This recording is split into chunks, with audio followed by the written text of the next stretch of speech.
Hi everyone, I'm Natalie from MyProgression, and this is part 2 of 3 on safeguarding. Now we recommend you watch them in order, so if you haven't watched the first video yet, head on over to that now. It's linked here. As mentioned in video 1, it's your legal responsibility to keep yourself informed when it comes to safeguarding. We've put these videos together to help you do that.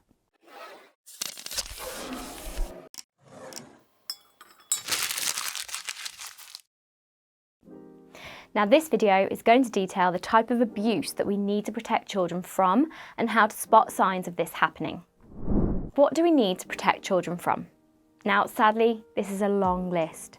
The types of abuse we're going to cover in this video are physical, emotional, sexual, neglect, child-on-child abuse, radicalization, CCE and CSE, and female genital mutilation.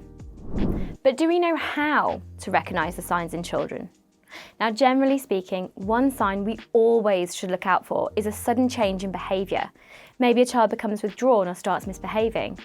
This isn't so easy for you to spot if you're on supply. However, it's important to listen to others. Support staff and other children are often quick to pick up on such changes in behaviour, and they will tell you about it. Now, this isn't enough on its own to warrant a referral, but worth noting for the class teacher. Other more obvious signs are those of physical nature. For example, a child may arrive in school with an unexplained bruise or cuts. It's not your job to investigate, but a simple caring question such as, "Ooh, I can see you've got a big bruise on your cheek. Tell me how that happened." Don't ask leading or judgmental questions such as, "Who did that to you?" And I'll talk more about that in video 3. A child may make a disclosure to you. Be prepared. Stay professional and never make a promise to keep a secret. Again, I will go through a step-by-step approach to deal with this in the next video. Now let's consider the different types of abuse and how to spot the signs. We'll start with physical abuse. Physical abuse is when someone hurts or harms a child or young person on purpose. It includes hitting, punching, throwing, kicking, shaking, poisoning, burning, biting, and breaking bones. It also includes making up the symptoms of an illness or causing a child to become unwell. Bumps and bruises don't always mean a child is being abused. All children have accidents, trips and falls, but if a child regularly has injuries, or there seems to be a pattern to the injuries, or the explanation doesn't match those injuries, then this should be reported. Next we have emotional abuse. Emotional or psychological abuse involves the continual emotional mistreatment of a child. It can involve deliberately trying to scare, humiliate, isolate or ignore a child. Emotional abuse is often part of other kinds of abuse, which means it can be difficult to spot the signs or tell the difference, but it can also happen on its own. Emotional abuse includes humiliation, constant criticism, ridiculing, pushing a child too hard and not recognising their limitations, exposure to domestic abuse or drug taking, not allowing them to have friends, persistently ignoring them, emotional neglect, so never showing kindness, love, or positive feelings. Now, there might not be any obvious physical signs of emotional abuse or neglect, and a child might not tell anyone what's happening until they reach a crisis point. However, they may present with low confidence, be very emotional, and have difficulty making friends. Again, if you have any of these concerns, it's worth alerting the school so they can monitor over time. Now we have sexual abuse. Knowing the signs of sexual abuse can help give a voice to children. Sexual abuse involves forcing or enticing a child or young person to take part in sexual activities. Sometimes children won't understand that what's happening to them is wrong. They might not know any different, or they might be scared to speak out. They may also include non-contact activities such as involving children in looking at or in the production of sexual images, watching sexual activities, encouraging children to behave in sexually inappropriate ways, or grooming a child in preparation for abuse. You might notice that a child avoids being alone with or is frightened of someone they know. They may be reluctant or refuse to go home from school with a particular adult, for example. They may use language or draw pictures of sexual behaviour you wouldn't expect them to know at their age, and that's a common one. You may get reports of nightmares or bedwetting, or the child may start self-harming, and this can happen even in young children. Moving on to neglect. This is defined as the persistent failure to meet a child's basic physical and/or psychological needs, likely to result in a serious impairment of the child's health or development. Neglect can show itself in many forms. A child may present as hungry, dirty, or wearing inappropriate clothing for the weather. They may be very tired, late for school, or have no lunch provided. Generally, the staff in school would monitor this situation, as long as it's not too extreme, and keep a log. This helps build a picture and make referrals for support for the family.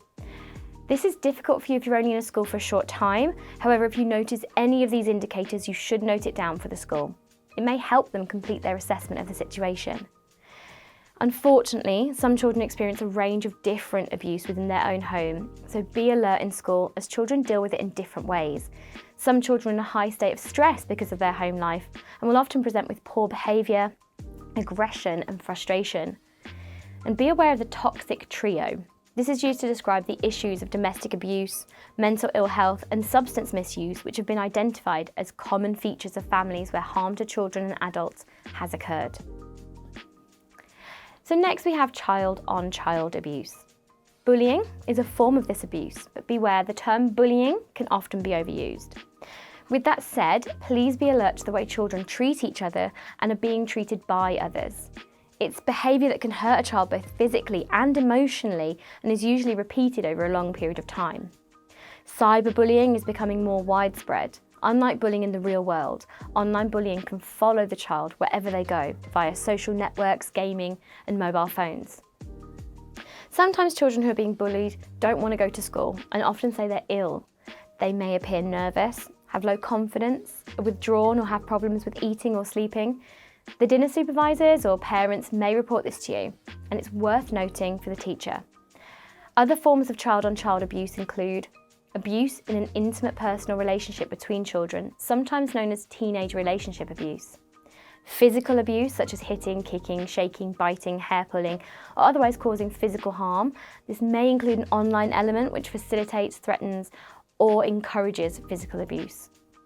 Sexual violence, such as rape, assault by penetration, and sexual assault. This also may include an online element. Sexual harassment, such as sexual comments, remarks, jokes, and online sexual harassment, which may be standalone or part of a broader pattern of abuse. Causing someone to engage in sexual activity without consent, such as forcing someone to strip, touch themselves sexually, or to engage in sexual activity with a third party. Consensual and non-consensual sharing of nude and semi-nude images and/or videos is also known as sexting or youth-produced sexual imagery. Upskirting, which typically involves taking a picture under a person's clothing without their permission. Initiation or hazing type violence and rituals, which could include activities involving harassment, abuse or humiliation used as a way of initiating a person into a group, and may also include an online element.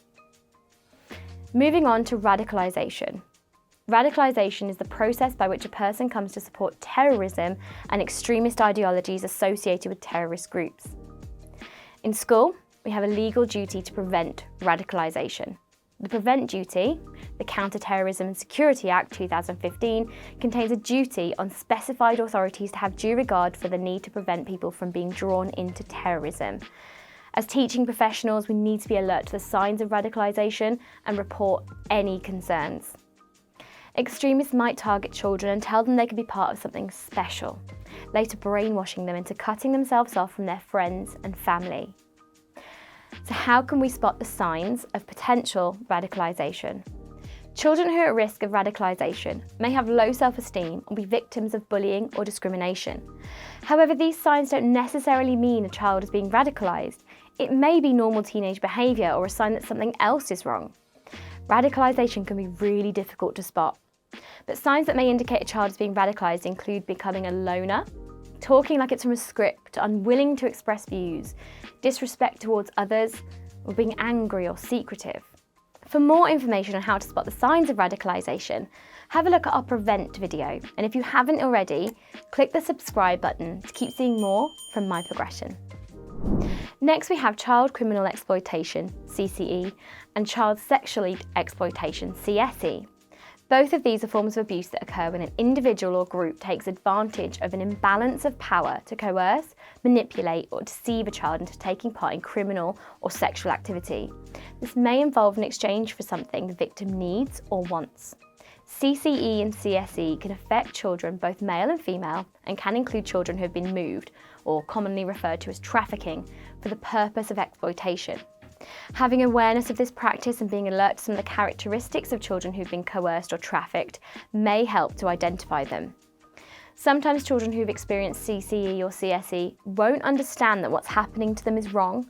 It may not be obvious that something is happening to the child, but you might notice unusual or unexpected things. For example, they might talk regularly about jobs they need to do, be unsure which country, city or town they're in, have injuries from working, or give a scripted story which is very similar to stories given by other children. Now finally, we have female genital mutilation, or FGM. FGM is where a female's genitals are deliberately altered or removed for non-medical reasons. It's also known as female circumcision or cutting, but it has many other names. FGM is carried out for a number of cultural and social reasons. Some families and communities believe that FGM will benefit the girl in some way, such as preparing them for marriage or childbirth. But it is a harmful practice that isn't required by any religion, and there are no health benefits. It is a form of child abuse. It's dangerous, and it is a criminal offence in the UK. So what could cause concern, and what could you look for?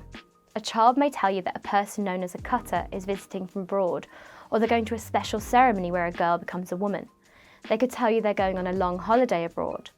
It's important to inform the school if you hear anything like this, as it could prevent the girl from going through this brutal ceremony.